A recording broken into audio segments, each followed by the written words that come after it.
Connor, thanks. Now continuing coverage at 6:46, just a couple of hours away now from President Trump heading to Capitol Hill for some of his most intense lobbying. It's part of his effort to get his mega tax policy bill passed. Scripps News Group's deputy political director, Joe St. George, tells us just how many people could see your tax bill change if this passes.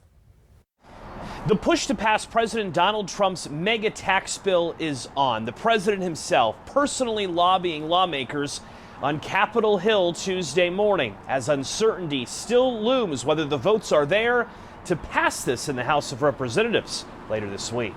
President Trump's Tuesday morning visit to Capitol Hill isn't surprising. He has done so in the past when he wanted something passed and uncertainty among Republicans existed. As far as the timeline for the legislation goes, it cleared the Budget Committee late Sunday. It's expected to be voted around 1 a.m. Eastern Time Wednesday morning in the Rules Committee. And if it clears that hurdle, then it is expected to be on the floor of the House by the end of the week, perhaps on Wednesday or Thursday. Speaker Mike Johnson can only afford to lose a couple of Republicans and still pass the mega tax bill, since no Democrats will be supporting it. The massive legislation makes changes to Medicaid, including instituting new work requirements, while also allocating billions to combat illegal immigration.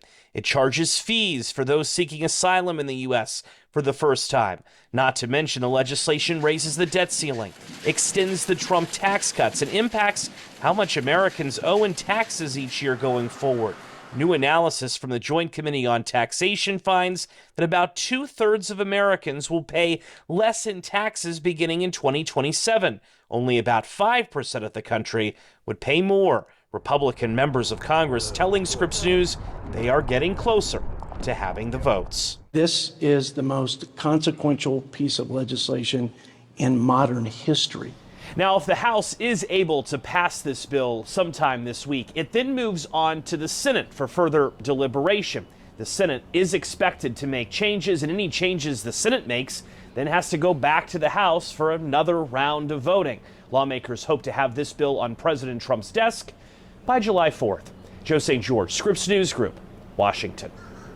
At 6:48 new this morning, the Supreme Court is allowing the White House to potentially end temporary deportation protections for as many as 350,000 Venezuelans. That status allows people already in this country to live and work here legally because their native countries are deemed unsafe to return to. Venezuela, in this case, has seen a lot of civil strife and economic hardship over the past few years. Justice Ketanji Brown Jackson was the only one to know her dissent. Those protections are scheduled to end next week.